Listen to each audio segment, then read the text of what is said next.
Hey guys, आप सभी लोगों का स्वागत है क्यूरेटिव योगा का एक नए फ्रेश और कमाल एपिसोड में। नमस्कार दोस्तों, मैं हूं अंतरीप और आप देख रहे हैं क्यूरेटिव योगा। तो चलिए नया कुछ देखते हैं, नया कुछ सीखते हैं। दोस्तों, आज के इस वीडियो में हम डिस्कस करने वाले हैं PYQs ऑन पेपर 2 यानी योग पेपर में 2023 में दिसंबर सर्कल में जो एग्ज़ाम हुआ था उस एग्ज़ाम का सब पूरा का पूरा क्वेश्चन हम डिस्कस कर रहे हैं, पूरा पेपर हम डिस्कस कर रहे हैं। ये इस वीडियो का पार्ट 3 बनने वाला है। ये इस वीडियो का पार्ट 3 बनने वाले हैं, जिसमें हम पार्ट 1 और पार्ट 2 पहले ही डिस्कस कर चुके हैं। अगर आपने अभी तक पार्ट 1 और पार्ट 2 नहीं देखा तो ज़रूर इसकी लिंक आई बटन में भी आपको मिल जाएगा, आई बटन में आपको दिख रहा होगा, एंड डिस्क्रिप्शन बॉक्स में दोनों वीडियोज़ के लिंक हमने अटैच कर दिया। आप वहाँ से भी जाके वीडियोस देख सकते हो। और अगर आप पेपर 2 योग रिलेटेड और पेपर 1 की रेगुलर बेसिस पर PYQs या क्विज सेशन प्रैक्टिस करना चाहते हैं तो हमारे टेलीग्राम चैनल क्यूरेटिव योगा पर आप ज्वाइन कर सकते हैं। टेलीग्राम चैनल का लिंक हम डिस्क्रिप्शन बॉक्स में डाल रहे हैं। हर दिन शाम को 4:30 PM हम हर दिन PYQ सॉल्व करते हैं। किसी दिन पेपर 2 योग का होता है, पेपर 2 सिर्फ योग का होता है वहाँ पर, और पेपर 1 हम सॉल्व करते हैं डेली बेसिस पर। अगर आपको PYQ सॉल्व करनी है या क्विज करना है तो आप आके हमारे टेलीग्राम चैनल पर जुड़ सकते हैं। तो चलिए जल्दी से आगे बढ़ते हैं इस वीडियो में और देखते हैं क्या क्या क्वेश्चंस आए हुए हैं। हर एक क्वेश्चन का डिटेल डिस्कशन करते हैं इस वीडियो में। पहला क्वेश्चन जो आया है, पूछ रहे हैं कि हठ प्रदीपिका में त्राटक की विधि क्या बताई गई है। त्राटक की विधि क्या बताया गया है। आपको पांचों ऑप्शन है, पांचों में से इस तरीके की जो क्वेश्चन होते हैं अच्छे तरीके से देखना, किसी एक को टिक करके मत, ये वाला देखकर आंसर नहीं करना है। यहाँ से आपको आंसर चूज करना है। ये आपके ऑप्शन है, ऑप्शन को इस ऑप्शन में से आंसर चूज करना है, ठीक है। तो इस तरीके की जो क्वेश्चन होता है इसको पहले ध्यान से पढ़ना।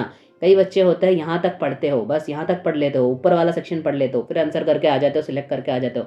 भाई सिर्फ ऊपर वाला क्वेश्चन अगर पढ़ के सिलेक्ट करवाना होता तो नीचे वाला ऑप्शन आपको किस लिए दिया गया है। देखना ध्यान से अच्छे तरीके से कि ऑप्शन क्या क्या दिया गया है, ठीक है। तो चलिए सबसे पहले कह रहे हैं कि स्थिर दृष्टि होनी चाहिए। स्थिर दृष्टि होनी चाहिए, बिल्कुल भाई। त्राटक का पूछा है, त्राटक, तो बिल्कुल त्राटक के लिए स्थिर दृष्टि जो है होनी चाहिए, यानी ए हमारा ऑप्शन में होगा। अब मल्टीपल चॉइस क्वेश्चन है तो ए जिसमें नहीं है उसको एलिमिनेट कर दो, इसको एलिमिनेट कर दो, ए नहीं है। 3 पे भी देखो ए नहीं है, इसको भी एलिमिनेट कर दो। बचा कौन, 2 और 4। अब चलो आगे चलते हैं। भूमध्य पे दृष्टि, भाई त्राटक में कहा है अगर भ्रूमध्य पे दृष्टि दे देंगे तो सामने वाले जो प्रदीप या जो दीप या जो फिंगर त्राटक कर रहे हैं, कुछ भी ज्योति त्राटक कर रहे हैं या फिर फिंगर कर रहे हैं, तो सामने वाले देखेंगे कैसे। सामने वाले जो ऑब्जेक्ट है मेरा, उस ऑब्जेक्ट पे मैं देखूंगा कैसे अगर भूमध्य पे दृष्टि कर दूंगा तो ये बिल्कुल भी नहीं बताया गया है हठ प्रदीपिका में। हठ प्रदीपिका में ये बिल्कुल भी नहीं बताया गया भ्रूमध्य पे दृष्टि, यानी बी हमारा ऑप्शन होगा ही नहीं। तो चलो इन दोनों में बी किस में है, 2 में बी है, तो इसको भी कट कर दो, इसको भी एलिमिनेट कर दो। हो गया, आपका आंसर निकल के आ गया ACE। देख लो ए में क्या है, स्थिर दृष्टि।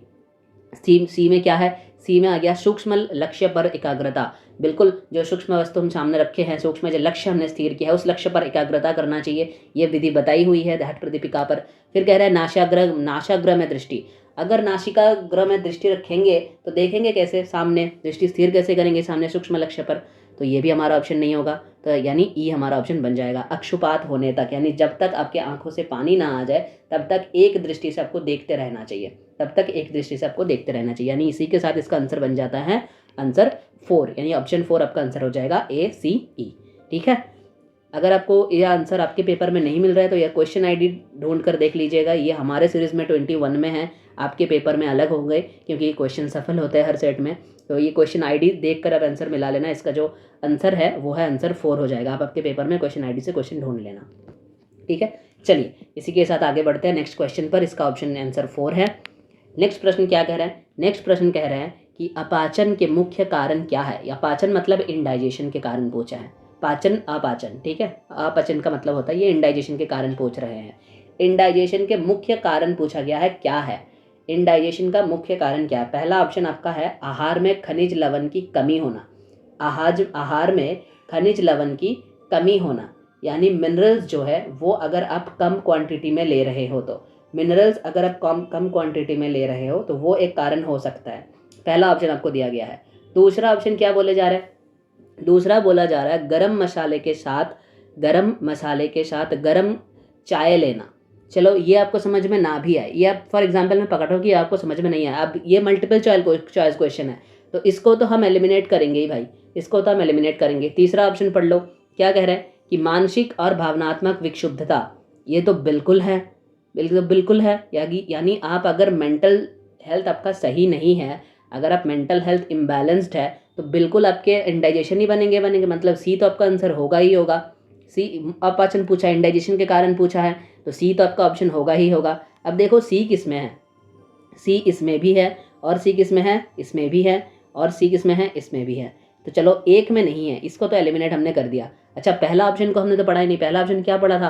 पहला ऑप्शन बोल रहा है कि आहार में खनिज लवण की कमी होना अपाचन का कारण, आहार में खनिज लवण की कमी होना। बिल्कुल, अगर आपको आपके खाने में अगर विटामिन और मिनरल्स जो है वो अप्रोप्रिएट क्वांटिटी में है, वो अगर कम नहीं है, डेफिशिएंसी नहीं है उसका, तो वो खाना अच्छे तरीके से पच जाएगा, वो अच्छे तरीके से खाना जो है वो डाइजेस्ट हो जाएगा। लेकिन अगर वो कम है तो वो डाइजेस्ट होने में प्रॉब्लम होगा। तो पहले तो आपको वही पूछा है कि आपका खाना में जो मिनरल्स जो है वो कम है, तो ये आपका ऑप्शन होगा ही होगा, यानी ए तो आपका ऑप्शन होगा, मतलब ए और सी होना ही है। चलो ए और सी हमें एक ही ऑप्शन में दिख रही है, 3 में भी नहीं, 4 में भी नहीं, ए और सी एक ही में दिख रहा है, मतलब हमारा आंसर 2 जो है वो सही आंसर बन जाएगा इसी के साथ। फिर भी आगे एक बार पढ़ लेते हैं, डी में क्या कह रहे हैं? डी में कह रहे हैं कि विटामिन और खनिज लवण की ज़्यादा होना, लवण बहुत ज़्यादा होना, यानी विटामिन और मिनरल्स जो है वो अगर ज़्यादा क्वांटिटी में है तो भाई इसके लिए अपचन नहीं होंगे, इसके लिए इंडाइजेशन नहीं होगा, ये इंडाइजेशन के कारण नहीं है। अति भोजन और वायु निगरण की आदत, जी हाँ, अगर आप अति भोजन कर लोगे यानी ओवर कंजप्शन अगर कर लोगे, ओवर इनटेक कर लोगे, तो बिल्कुल ये जो है ये अपाचन की कारण बनेंगे ही बनेंगे, यानी ई आपका आंसर हो जाएगा। तो पहले से हमने कर रखा है एलिमिनेट मेथड से। तो इसीलिए मैं कहता हूँ जहाँ पे सारे ऑप्शंस आपको नहीं आ रहे हैं, सारे ऑप्शंस आपको नहीं आते हैं, हो सकता है, जरूरी नहीं कि पाँचों में से पाँचों या पाँचों ऑप्शन ही आपको आ जाए एग्जाम हॉल में बैठकर एनालिसिस करना, ठीक है, हो सकता है कि नहीं भी आए। तो इसलिए क्या करना है, जो ऑप्शन आपको 100% आ रहा है ना, उस ऑप्शन को बेस करो और एलिमिनेट करते रहो, आपका आंसर निकल के आ जाएगा। तो इसका जो आंसर है वो हो जाएगा ए, सी एंड ई, यानी 2 नंबर, आंसर 2 नंबर बन जाएगा, ए, सी एंड ई, ठीक है। चलिए इसी के साथ आगे बढ़ते हैं नेक्स्ट प्रश्न पर। क्या कह रहे हैं कि वशिष्ठ संहिता में कितने मर्म स्थान बताया गया है? इस यहाँ पर एलिमिनेट करने का कोई चांस नहीं है, ये आपको पता होना ही चाहिए, ये आपको पता होना ही चाहिए। वशिष्ठ संहिता जो है वो किन दोनों के बीच का कन्वर्सेशन है? महर्षि वशिष्ठ एंड उनके पुत्र जो है, क्या नाम है उनका नाम है शक्ति। महर्षि वशिष्ठ और शक्ति के बीच का कन्वर्सेशन है ये वशिष्ठ संहिता। वहाँ पर ये कितने अंग बताया गया है योग के? वहाँ पर अष्टांग योग के बारे में चर्चा करते हैं। कितने अंग बताया गया है वशिष्ठ संहिता पर? अष्टांग योग, 8 अंग योग के बारे में चर्चा करते हैं वशिष्ठ संहिता। 8 अंग योग मतलब वहाँ पे यम, नियम, आसन, प्राणायाम, प्रत्याहार, धारणा, ध्यान एंड समाधि, ये 8 अंगों के बारे में बताया गया है। वशिष्ठ संहिता पर 8 अंगों के बारे में बताया गया है। वहाँ पर जो मर्म स्थान के बारे में आपको क्या पूछा? आपको पूछा कि मर्म स्थान की चर्चा कितने बताया गया है, कितने मर्म स्थानों की चर्चा करी गई है वशिष्ठ संहिता पर? तो वशिष्ठ संहिता में जो है वहाँ पर 18 मर्म स्थान की चर्चा करते हैं। देखो इस बार आपको ये पूछा है कितने मर्म स्थान, हो सकता है, होगा ऐसा नहीं कह रहा हूँ, लेकिन हो सकते हैं अगली बार यहीं से क्वेश्चन बन जाए, और इसीलिए PYQ करना जरूरी है। ये इस बार पूछा 18 मर्म स्थान, अगले बार आपको पूछ सकता है कि 18 मर्म स्थानों का नाम बता दे, या फिर सीक्वेंस में अरेंज करो, ऐसे पूछ सकते हैं। चारों नाम दे देंगे, बोल देंगे कि इनमें से कौन सा मर्म स्थान है या फिर कौन सा मर्म स्थान नहीं है, या फिर सीक्वेंस पूछ सकते हैं। तो इसीलिए PYQs करना जरूरी है। आप जब 18 मर्म स्थान हमने बता ही दिया, तो चलिए एक बार 18 मर्म स्थान को पढ़ भी लेते हैं कि क्या क्या है। सबसे पहले जो है वह पदंगुष्ठ आते हैं, फिर आते हैं गुल्फ, फिर आते हैं जंघ्या मध्य, फिर आते हैं चित्तमूल, फिर आते हैं जानू, फिर आते हैं उरु मध्य, फिर आते हैं गुदामूल, फिर आते हैं देह मध्य, फिर लिंग, नाभि, हृदय, कंठकूप, तालुमूल, नाशामूल, चक्षु मध्य, भ्रू मध्य, ललाट और मूर्धा। ये 18 मर्मस्थान के बारे में चर्चा करी गई है। कहाँ पर? वशिष्ठ संहिता में। कहाँ पे करी गई है? वशिष्ठ संहिता में। किन दोनों के बीच का संवाद है? महर्षि वशिष्ठ और उनके पुत्र शक्ति। कितने योग अंग के बारे में चर्चा करी गई है वहाँ पर जो है 8 योगांग के बारे में चर्चा करी गई है। अष्टांग योग के बारे में चर्चा करी गई है। अष्टांग योग मतलब यम, नियम, आसन, प्राणायाम, प्रत्याहार, धारणा, ध्यान, समाधि। यम नियम कितने कितने बताया हुआ है? 10 बताया हुआ है। यम भी 10 बताया हुआ है, वहाँ पर नियम भी 10 बताया हुआ है वशिष्ठ संहिता पे, ठीक है। चलिए कर लिया हमने एनालिसिस। ये 18 नाम बिल्कुल याद होना चाहिए आप लोगों को। इस बार की पूछा है कितना मर्म स्थान, हो सकता है कि अगली बार पूछ ले कि बताओ इनमें, इनको सीक्वेंस में सजाओ, या तो फिर ऐसा पूछ ले 4-5 नाम बता देंगे, पूछेंगे बताओ इनमें से कौन सा मर्म स्थान है नहीं। ठीक है, तो इसलिए 18 मर्म स्थान की नाम याद होना चाहिए। अगर आपको याद है तो ठीक है, अगर नहीं है तो वीडियो को पॉज करो, याद कर लो, फिर आगे बढ़ो। ठीक है, चलिए इसी के साथ इसका आंसर जो है वो तो 2 आप लोगों को पता ही है, 18 मैंने पहले ही बता दिया। अब चलो इसी के साथ बढ़ते हैं नेक्स्ट प्रश्न पर।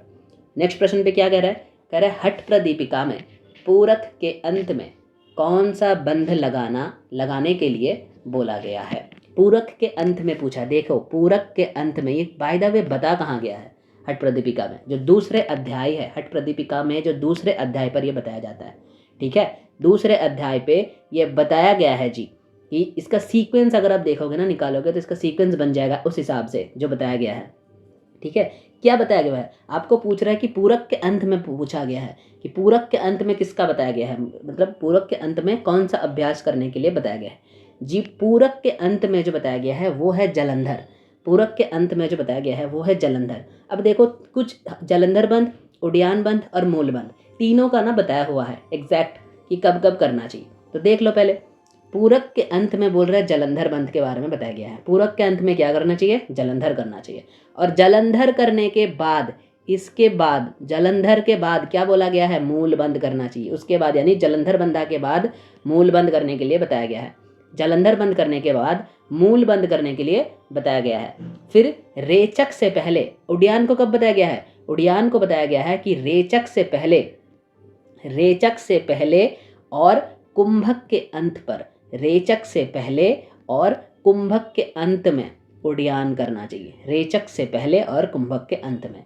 और जलंधर कब करना चाहिए, पूरक के अंत में, पूरक के अंत में करना चाहिए जलंधर। और मूल बंद जलंधर बंधा के बाद, जलंधर बंध के बाद मूल बंद करना चाहिए। तो आपको क्वेश्चन में क्या पूछा था, आपको तो वही पूछा था कि पूरक के अंत में क्या करना चाहिए, यानी जलंधर बंद करना चाहिए। पूरक के अंत में जलंधर करना चाहिए। ठीक है, चलिए इसी के साथ आगे बढ़ते हैं नेक्स्ट प्रश्न पर।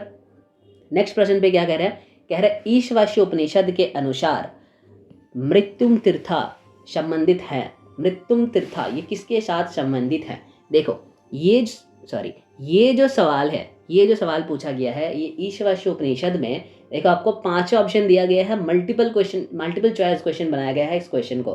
ठीक है, देखो ये जो 11 नंबर श्लोक है ईशावास्य उपनिषद का, जहाँ पे विद्या एवं अविद्या की कंसेप्ट बताया जाता है और संभूति एवं असंभूति की कंसेप्ट बताए जाते हैं, वहाँ से ये प्रश्न जो है वो लिया गया है। ठीक है, विद्या अविद्या की कंसेप्ट और संभूति और असंभूति की कंसेप्ट। अगर आप वो श्लोक पढ़ोगे ना, वो श्लोक अगर आपको याद है तो आपको तुरंत आंसर पता चल जाएगा कि क्या कहते हैं। अगर श्लोक याद भी ना हो, देखो श्लोक से एज इट इज ना पूछा नहीं है, श्लोक से एज इट इज पूछा नहीं है।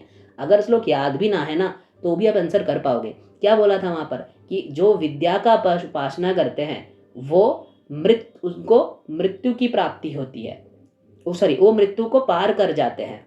और जो अविद्या का उपासना करते हैं वो मृत्यु के पार कर जाते हैं। और जो विद्या का उपासना करते हुए आप अमृतत्व को प्राप्त कर सकते हो। संभूति और असंभूति के साथ भी ऐसा ही कुछ कहा गया है। संभूति और असंभूति के साथ क्या कहा गया है कि असंभूति की उपासना, असंभूति मतलब विनाशशील देव देवी, असंभूति की उपासना करते हुए आप मृत्यु को पार कर सकते हो, लेकिन संभूति की उपासना करते हुए आप अमृतत्व को प्राप्त करेंगे। उससे पहले ऐसा बताया जा रहा है कि जो इंसान विद्या की उपासना करते हैं जो इंसान अविद्या की उपासना करते हैं वो घोर अंधकार में प्रवेश करते हैं। जो विद्या, देखो ऐसे कुछ इस श्लोक में बताया हुआ है ईशोपनिषद में, ये कंसेप्ट ये अच्छे से पढ़ लो। विद्या और अविद्या, एक आते हैं विद्या, दूसरा आते हैं अविद्या। ठीक है, विद्या में क्या बताया गया है कि पहले बताया जा रहा है कि जो इंसान अविद्या की उपासना करते हैं वो अंधकार में प्रवेश करते हैं, ठीक है। और जो विद्या के मिथ्या उपासना करते हैं वो घोर अंधकार में, वो और भी घोर अंधकार में प्रवेश करते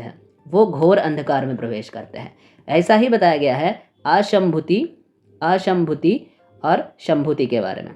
संभूति क्या बताया गया है, बताया जा रहा है कि जो असंभूति की उपासना करते हैं वो अंधकार में प्रवेश करते हैं, और जो संभूति की उपासना करते हैं वो घोर अंधकार में प्रवेश करते हैं। संभूति के मिथ्या उपासना करते हैं वो घोर अंधकार में प्रवेश करते हैं। लेकिन ये क्वेश्चन जो है ना वो इस एरिया से बने ही नहीं। अगर कोई इस एरिया के ऊपर बेस करके आंसर देंगे तो उनका आंसर जो है वो गलत हो जाएगा। इसके बाद दोनों के बाद विद्या का ये जो कंसेप्ट है 10 नंबर पे और 9 नंबर पे ये बताया गया। उसके बाद 11 नंबर जो श्लोक है विद्या में और शंभुति अशंभुति का जो 14 नंबर श्लोक है, इन दोनों श्लोक के ऊपर बेस करके इस क्वेश्चन को पूछा गया है। 11 नंबर श्लोक पे क्या कहते हैं विद्या विद्या के बारे में, कहते हैं विद्यांग च यदस्त वेद भायोषः अविद्याया मृत्युं तीर्था विद्याया मृतमश्नुते। और अशंभुति और शंभुति के बारे में भी बिल्कुल सेम चीजें कहा गया है। अशंभुति और शंभुति के बारे में भी बिल्कुल सेम चीजें कहा गया है 14 नंबर श्लोक पे। क्या कहते हैं अशंभुति और शंभुति के बारे में, कहते हैं शंभुतिं च विनाशं च यदस्त वेद वायोषः विनाशेन मृत्युं तीर्था शंभुताः स्मृतमश्नुते। यानी दो चीज बताया गया है। क्या कह रहे हैं कि जो इंसान, पहले इसके बारे में पहले समझ लेते हैं कि जो इंसान विद्या और अविद्या इन दोनों को अच्छे तरीके से जानकर अविद्या जान लेते हैं, जो इन दोनों को अच्छे तरीके से जान लेते हैं, वो इंसान अविद्या की उपासना करते हुए मृत्यु को, अविद्या की उपासना करते हुए वो मृत्यु को पार कर जाते हैं एंड विद्या का उपासना करते हुए वो अमृतत्व को प्राप्त करते हैं। और बिल्कुल सेम चीज़ें बताया गया है शंभुति अशंभुति के उपासना में। क्या बताया गया है कि जो अशंभुति और शंभुति इन दोनों को एक साथ इन दोनों को एक साथ जान लेते हैं, वो इंसान अशंभुति की उपासना से मृत्यु को पार कर जाते हैं और शंभुति की उपासना से अमृतत्व को पार करते हैं, अमृतत्व को प्राप्त करते हैं। यहाँ पर आपको पूछा गया है कि मृत्युम तीर्था, यानी मृत्युम तीर्था किसके साथ रिलेटेड है, अविद्या या वृद्धा? कौन अविद्या की उपासना से मृत्यु को पश्चात करते हैं? अविद्यांग मृत्युम तीर्था ऐसा बताया हुआ है ना। तो अविद्या होगा इसमें, विद्या तो नहीं होगा। विद्या में क्या होता है, अमृतत्व को प्राप्त होता है, यानी विद्या नहीं होगा। फिर क्या कह रहे हैं, शंभुति से थोड़ी ना होता है। शंभुति से क्या कह रहे हैं, अमृतत्व की प्राप्त होती है, तो शंभुति भी नहीं होगा। किससे होगा, अशंभुति से। देखो यहाँ पर अशंभुति ऑप्शन में है नहीं। आप पूछोगे सर ऑप्शन में तो अशंभुति है नहीं, तो ये कहाँ से होगा? अशंभुति जो है उसका मतलब होता है विनाशशील देव देवी। विनाशशील देव देवी जो होती है उनको अशंभुति कहा गया है, पहले श्लोक में बताया गया है इसको। तो इसका मतलब जो है वो हो जाएगा विनाश्य, यानी आपका जो करेक्ट आंसर बन जाएगा वो बी और डी बन जाएगा। और ये तीसरा ऑप्शन जो है वो संसार से दिया हुआ है, ये आपको कंफ्यूज करने के लिए दिया गया है। ये ऑप्शन में ये होगा ही नहीं, ठीक है, ये होगा ही नहीं। तो आपका जो ऑप्शन है वो बी एंड डी आपका करेक्ट आंसर बन जाएगा। बी एंड डी अगर आपका इसमें करेक्ट आंसर बन जाएगा, ठीक है, यानी ऑप्शन दो जो है आपका करेक्ट आंसर। चलिए इसी के साथ चलते हैं नेक्स्ट प्रश्न पर। आशा करता हूँ कि ये क्वेश्चन आपको समझ में आ गया होगा। नेक्स्ट क्वेश्चन पे चलते हैं। चलिए क्या कह रहा है, योग सूत्रों के अनुसार सकारात्मक अभिवृत्ति के लिए क्या आवश्यक है? सकारात्मक अभिवृत्ति के लिए क्या आवश्यक है बताइए। पहला ऑप्शन है सहजता, दूसरा ऑप्शन है करुणा, तीसरा ऑप्शन है उपेक्षा, चौथा ऑप्शन है दयालुता एंड पांचवा ऑप्शन है मित्रता। ये श्लोक अगर किसी को याद है तो आपको आंसर आ जाएगा। पहले आप लोग पॉज करके आंसर कर लो, फिर एक्सप्लेनेशन सुनना। ये बड़ा इंपॉर्टेंट श्लोक है, बड़ा इंपॉर्टेंट श्लोक है। कई बार मैंने देखा है यूजीसी में योग में कई बार इस श्लोक से ही घुमा फिरा के, पर्टिकुलर इसी श्लोक से घुमा फिरा के सवाल पूछा गया है। ये 1 नंबर यूनिट का यानी समाधि पाद का 33 नंबर श्लोक है। समाधि पाद का 33 नंबर श्लोक है। कौन सा श्लोक है ये वो वाला श्लोक है, मैत्री करुणा मुदितोपेक्षानम सुख दुख पुन्नात् पुण्य विषयानम भवनातश्चित्त प्रसादनम। यानी इस श्लोक का जो नाम है, ये कौन से कंसेप्ट के बारे में कहते हैं? ये चित्त प्रसादनम कंसेप्ट का श्लोक है। चित्त प्रसादनम इसके बारे में कहा गया है। क्या कहा गया है कि मैत्री यानी मित्रता है इसके अंदर, मैत्री। उसके बाद क्या कहा गया है, करुणा है, मुदिता है कहीं पर नहीं है जी। मैत्री करुणा मुदितो उपेक्षा है मतलब सी। तो आपका आंसर देखो इसी में बन गया, बी सी और ई। अगर ये क्वेश्चन आपको समझ में आया होगा, ये श्लोक अगर आपने आइडेंटिफाई कर लिया तो आंसर करके आ जाओगे। इसमें एलिमिनेशन मेथड वगैरह कुछ नहीं करना पड़ता है, आसानी से आंसर बन जाएगा। ये श्लोक याद रहना चाहिए। अगर आप योग के पेपर दे रहे हो, नेट जीआरएफ करने के लिए जा रहे हो, तो इतना तो बनता है भाई, ये श्लोक आपको याद करना ही पड़ेगा। यानी पतंजलि आपको बाय हार्ट होना चाहिए। पतंजलि के श्लोक भी याद होना चाहिए। कई बच्चे कहते हैं भाई श्लोक याद नहीं करेंगे, पढ़ के चले जाएंगे, मीनिंग समझ के नहीं। श्लोक पूछा जाता है भाई, डायरेक्टली श्लोक में से ही क्वेश्चन पूछा जाता है। कई बार घुमा फिरा के पूछते हैं, लेकिन इस श्लोक में ना पता नहीं मैंने कितनी बार देखी है, एज इट इज श्लोक उठा दिया, आपको पूछ लिया कि बताओ श्लोक नंबर बताओ। ऐसे भी पूछे जाते हैं, जरूरी नहीं कि आपको मीनिंग से ही क्वेश्चन पूछे, श्लोक से भी पूछा जाता है। तो ये श्लोक याद रहना बड़ा इंपॉर्टेंट है। ये देखो ये वाला श्लोक है, मैत्री करुणामृतोपेक्षानम शोक दुख पन्नात् पुण्य विषयानम भवनातश्च चित्त प्रसादनम, जहाँ पर सुखी मनुष्यों को बताया गया है, सुखी मनुष्य के प्रति मित्रता के भाव रखने के लिए बताया गया है, दुखी मनुष्य जो है उनके प्रति करुणा के भाव रखने के लिए बताया गया है, जो पुण्य आत्मा है उनके प्रति मुदिता की भाव रखने के लिए बताया गया है, और जो अपुण्य आत्मा है उनके प्रति उपेक्षा की भाव रखने के लिए बताया गया, उपेक्षा की भावना रखने के लिए बोला गया है। ठीक है, ये होते हैं मैत्री करुणामृतोपेक्षानम शोक दुख पन्नात् पुण्य विषयानम भवनातश्च चित्त प्रसादनम। ये कंसेप्ट जो है वो चित्त प्रसादन की कंसेप्ट है। ठीक है, तो आंसर क्या है 1, हमने 1 ही किया था। हाँ जी, आपने 1 ही किया था। चलिए इसी के साथ आगे बढ़ते हैं नेक्स्ट प्रश्न पर। नेक्स्ट प्रश्न पे क्या कह रहे हैं, कह रहे हैं योग तत्वोपनिषद के श्लोक के अनुसार, श्लोकानुसार बता दिया है, मतलब श्लोक के अनुसार। ठीक है, ये टर्म याद रखना, ख्याल रखना, टर्म को ख्याल करना, किस तरीके से क्वेश्चन बताया जा रहा है। योग तत्वोपनिषद के श्लोकानुसार बता दिया, मतलब श्लोक के अनुसार सही क्रम बताइए। ये जो क्रम कुछ लिखा हुआ है इसका सही क्रम बताना चाहिए। अब आपको क्या पूछा जा रहा है, अब आपको पूछा गया है योग तत्वोपनिषद के अनुसार। योग तत्वोपनिषद में सबसे पहली बात क्या चर्चा करी गई है। योग तत्वोपनिषद में जो चर्चा करी गई है वहां पे जो 4 योग हैं, यानी हमारा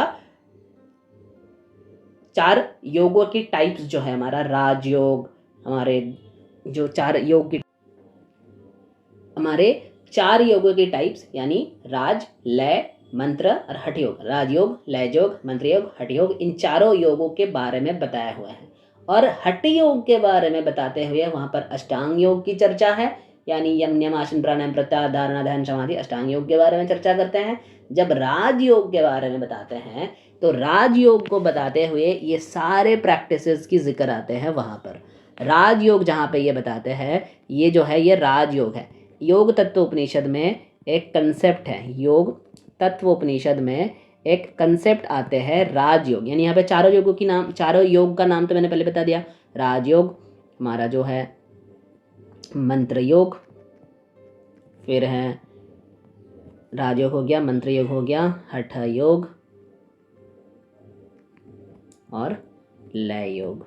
ठीक है, इसमें से जो राजयोग है, राजयोग का ये कंसेप्ट है, राजयोग को बताते हुए ये कंसेप्ट बताया गया है, राजयोग को बताते हुए ये कंसेप्ट बताया गया है। सब इसका सीक्वेंस के अनुसार पूछा है, कई बार नहीं पूछा है, इस बार पूछा है ये सीक्वेंस, तो ये भी इंपॉर्टेंट है, सीक्वेंस याद रखना, क्योंकि कई क्वेश्चन कई श्लोक में से सीक्वेंस पूछे जाते हैं। ठीक है, जिन्होंने पढ़ा है उनको पता है, क्योंकि ये हम लोगों ने पढ़ा है। ये जो हमारे बच्चे को तो ज़रूर पता होगा, क्योंकि उनको सीक्वेंस भी पता होगा और ये आइडेंटिफाई करना बहुत आसान है उनके लिए, क्योंकि उन्होंने पढ़ा है। इतना तो मुझे पता है, जो हमारे बच्चे हैं उनको तो पता है, क्योंकि उनको पढ़ाया गया है ये सारी चीज़ें। चलो पहले क्या आएंगे, पहले पूछा गया है महावंद, फिर बोल रहे हैं खेचरी, फिर आपको बोला गया है दीर्घ प्रणव की संधान, फिर आपको बोला जा रहा है शाहजुली, फिर आपको बोला जा रहा है जलंधर बंद।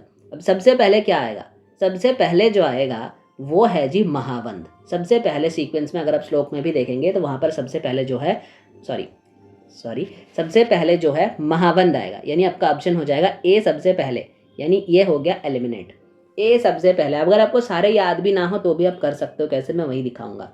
उसके बाद महावंद के बाद जो है आता है जी खेचरी, महावंद के बाद जो है वो आता है खेचरी। खेचरी मतलब ए के बाद बी आना चाहिए, ये भी गया, ये भी एलिमिनेट हो गया, बचा 2 और 3। ठीक है, अब देखो खेचरी के बाद यहाँ पे पूछा गया है दीर्घ प्रणव के संधान।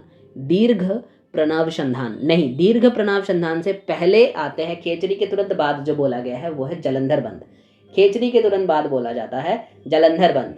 ठीक है, खेचरी के बाद बोला जाता है जलंधर बंद, यानी ई, ए बी ई। उसके बाद बोला जाएगा सी, यानी आपका दीर्घ प्रणव के संधान, और अंत में ये सबसे एंड एक्चुअल है नहीं, उसके बाद दीर्घ प्रणव संधान के बाद बोला गया है शाहजली, इसके बाद भी है, इसके बाद भी है वहाँ पर, ये सिर्फ ये 5 नहीं बोला गया, और भी कई सारे प्रैक्टिसेस वहाँ पर मेंशन करी गई हैं। ठीक है, तो इसका जो सीक्वेंस है ये ऐसे बनेंगे, इसका सीक्वेंस पहले बन जाएगा ए, उसके बाद आ जाएगा हमारा खेचरी यानी बी, उसके बाद आ जाएगा हमारा जलंधर यानी ई, उसके बाद हमारा आ जाएगा दीर्घ प्रणव संधान यानी सी, उसके बाद डी, यानी A B E C D, ये हमारा ऑप्शन बन गया, ये भी नहीं है। ABECD हो गया, निकल गया आंसर। चलो आगे बढ़ते हैं, 2 नंबर आंसर हो गया इसका। नेक्स्ट क्वेश्चन पे चलते हैं। नेक्स्ट क्वेश्चन क्या कह रहे हैं? Next question teaching practice, teaching method से पूछा गया है। क्या बोल रहे हैं? Assignments for extra practice of selected yogic practices out of the class hours, out of the class hours बोला गया है। एनहांस स्किल, स्किल को एनहांस करने के लिए, and performance level of the student is resembling which type of teaching method, ये कौन सा टीचिंग मेथड की टाइप है? ये बड़ा आसान है भाई, ये बड़ा आसान है ये टाइप ढूंढना। सबसे पहले कह रहे हैं प्रोजेक्ट मेथड, बिल्कुल नहीं है, ये कहीं से भी प्रोजेक्ट मेथड तो आपको लगता नहीं। डेमोन्स्ट्रेशन मेथड, डेमोन्स्ट्रेशन मेथड वो होती है जब टीचर स्टूडेंट को क्लास में, टीचर जब क्लास ले रहे हैं, वो लेक्चर भी दे रहे हैं, साथ समझा भी रहे हैं, साथों साथ वो डेमोन्स्ट्रेशन भी कर रहे हैं, साथों साथ वो डेमोन्स्ट्रेशन भी कर रहे हैं, यानी प्रैक्टिकल करके भी दिखा रहे हैं, वो होती है डेमोन्स्ट्रेशन मेथड। वो क्लास आवर्स में होती है, यहाँ पर out of the class hours बोला गया है, डेमोन्स्ट्रेशन बिल्कुल नहीं होगा। फिर क्या होगा? डायरेक्टेड प्रैक्टिस मेथड, जी हाँ बिल्कुल यही है इसका आंसर, डायरेक्टेड प्रैक्टिस मेथड। आप पूछोगे सर कैसे? देखो, जब आपको क्लास में कुछ चीज़ें सिखाई जाती है, उसकी डायरेक्शन आपको बोल दिया जाता है कि आपको ये प्रैक्टिस जो है इस तरीके से करना चाहिए, श्वास इस तरीके से लेना चाहिए, सांस को छोड़ते वक्त इतने टाइम तक छोड़ना चाहिए, इतने टाइम तक लेना चाहिए, इतना स्ट्रेच होना चाहिए, हर कुछ आपको डायरेक्शन दे दिया गया क्लास में। फिर आपको बोला गया कि आप अपने टाइम के हिसाब से इसको प्रैक्टिस करो, अब मैं देखूंगा नेक्स्ट सेशन पर कि कितना इम्प्रूवमेंट हुआ है। एज अ टीचर मैं ऐसा बोल सकता हूँ, ठीक है। तो डायरेक्शन आपको दे दिया गया, उसके बाद आपको प्रैक्टिस करने के लिए बोला गया। ये होती है डायरेक्टेड प्रैक्टिस मेथड, जो बिल्कुल ये सिचुएशन में फिट बैठते हैं, बिल्कुल ये सिचुएशन में ये फिट बैठते हैं, डायरेक्टेड प्रैक्टिस मेथड, ठीक है। फिर कह रहा है response to instruction method. Response to instruction क्या होता है? टीचर कुछ इंस्ट्रक्शन दे रहे हैं, आप उसके अगेंस्ट रेस्पॉन्स कर रहे हो, आप उनके अगेंस्ट रेस्पॉन्स कर रहे हो। मैं कुछ इंस्ट्रक्शन दे रहा हूँ, आपको समझ में नहीं आया, आपने रेस्पॉन्स कर दिया, आप हैंड रेज करें, आप रेस्पॉन्स करें, वो हो गया रेस्पॉन्स टू इंस्ट्रक्शंस मेथड, ठीक है। यानी ये क्लास आवर्स में चलने वाली मेथड है। आपको out of the class hours पूछा गया था, बोला गया था स्किल डेवलपमेंट करने के लिए, परफॉर्मेंस लेवल्स को इंक्रीज करने के लिए वो जो मेथड यूज़ करी जाती है वो डायरेक्टेड प्रैक्टिस मेथड होती है। यानी 3 नंबर आपका आंसर सही है, ठीक है। चलिए इसी के साथ आगे बढ़ते हैं नेक्स्ट प्रश्न पर। देखते हैं नेक्स्ट प्रश्न पे क्या कह रहा है। नेक्स्ट प्रश्न पे कह रहा है योग वशिष्ठ के अनुसार ज्ञान के भूमिका का सही क्रम बताइए। ज्ञान के भूमिका पूछा है, ज्ञान के भूमिका पूछा है। देखो इसको याद रखने का ना बड़ा अच्छा तरीके से याद रख सकते हो आप लोग भी। मैं इस तरीके से याद रखता था, स वी त स अ प तु, ऐसे याद रख सकते। स फर पहले है सुवीतस, सॉरी सुवीतस, पहले है सु मतलब शुभेच्छा, सु का मतलब होता है शुभेच्छा। फिर आता है वी, सुवीतस, सु उसके बाद वी का मतलब होता है विचारना, मतलब ये हो गया हमारा 1 नंबर, ये हो गया हमारा 2 नंबर, शुभेच्छा विचारना। फिर आता है ता माने तनुमानसा, शुभेच्छा विचारना, उसके बाद तनुमानसा, सु वी ता, उसके बाद फिर सा आया, सा फर शत्वापति, शु बी त स्व, स का मतलब होता है शत्वापति, यानी ये हो गया हमारा 4 नंबर, ठीक है, शत्वापति। अब आते आ का मतलब होता है असम शक्ति, आ का मतलब होता है असम शक्ति, ये हो गया हमारा 5 नंबर। उसके बाद प का मतलब होता है पदार्थ भावना, ये यहाँ पर नहीं है लेकिन इसको भी लिख लो, पदार्थ भावना, पदार्थ भावना होती है, ठीक है। तू का मतलब होता है तूर्य योगा, तू का मतलब होता है तूर्य योगा, ठीक है। ये हो गया हमारा 7 के 7, ये 7 ज्ञान के भूमिका के बारे में बताया गया। उनमें से 5 आपको क्वेश्चन में पूछा है, तो सीक्वेंस देखो बन ही गया, सीक्वेंस बन गया। कैसे सीक्वेंस बनेगा? ए मतलब सी हो जाएगा, उसके बाद डी, उसके बाद बी, उसके बाद ए, उसके बाद ई। देखो सी डी बी ए ई सीक्वेंस बनेगा, सी डी बी ए ई, सी डी बी ए ई 1 नंबर पे ही है, यानी ये हमारा आंसर हो जाएगा। इसी के साथ ये हमारा आंसर बन जाएगा। अब देखो इस बार आपको ना ज्ञान की भूमिका की सीक्वेंस पूछा है, अगले बार ऐसे पूछ सकते हैं कि बताओ ज्ञान की जो सप्ताह भूमिका है कुछ इसके साथ कुछ और मिक्स कर देगा और पूछेगा कि बताओ इनमें से ज्ञान की सप्ताह भूमिका चूज करो, ऐसे पूछ सकते हैं। या तो फिर ज्ञान की सप्ताह भूमिका पूछा है, क्या पता अगले बार आपको योग की सप्ताह भूमिका पूछ ले। तो देखो यहाँ पर ये ज्ञान की सप्ताह भूमिका है जो हमने अभी पढ़ा, शुभेच्छा विचारणा तनुमांशा शतापति असम शक्ति पदार्थ भावना तूर्यगा। अब इसके साथ एक बार पढ़ लेते हैं योग्य शब्दता भूमिका क्या क्या है। योग्य शब्दता भूमिका क्या है, सबसे पहले आते हैं शुमेच्छा, उसके बाद आते हैं आत्मविचार, फिर निशंग, फिर वासनाक्षय, फिर मुक्ति, फिर आनंद, फिर तूर्य, फिर तूर्यतित, तूर्य, उसके बाद तूर्यतित। यानी ज्ञान के शब्दता भूमिका जो है वो 7 है, योग के शब्दता भूमिका जो है वो 8 है, ये याद रखना, वो 8 है। ठीक है, योग के शब्दता भूमिका, ये हो गया ज्ञान के शब्दता भूमिका, ये योग के शब्दता भूमिका। इस बार आपको ज्ञान का पूछा, क्या पता अगली बार योग के पूछ ले, या फिर ऐसे भी पूछ सकते हैं कि ज्ञान का शब्दता भूमिका जो है उनको कुछ मिसलेनियस कर देंगे, कुछ और दे देंगे उसके साथ, और बोलेगा कि बताओ इसमें से ज्ञान के शब्दता भूमिका क्या है। तो ये चीज़ें बहुत बहुत इंपॉर्टेंट है योग वशिष्ठ में, इसको याद करना बहुत ज़रूरी है। जिनको याद है उनके लिए तो ठीक है, जिनको याद नहीं है वीडियो को पॉज करके यहीं से याद कर लो, अब भी कर लो। चलो बढ़ते हैं नेक्स्ट प्रश्न पर। नेक्स्ट प्रश्न क्या कह रहे हैं, कह रहे हैं भगवद गीता के अनुसार शमः सर्वेषु भूतेषु मद्भक्ति लभते परम का सही संदर्भ क्या है। मतलब ये कौन से श्लोक में बताया गया है भाई, वो पूछ रहे हैं, श्लोक नंबर पूछ रहे हैं।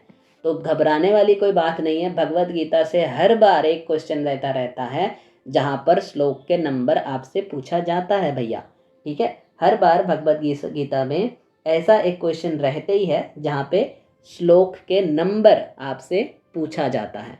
ठीक है, तो ये जो श्लोक नंबर है भगवद गीता के अनुसार, ये जो है ये 18वां अध्याय जो है भगवद गीता का, उसका नाम क्या है पहले ये बताओ। 18वां अध्याय का नाम क्या है, 18वां अध्याय का नाम है मोक्ष योग, मोक्ष योग। ठीक है, तो मोक्ष संन्यास योग कहते हैं कोई, या तो फिर मोक्ष योग भी कहा जाता है, मोक्ष योग।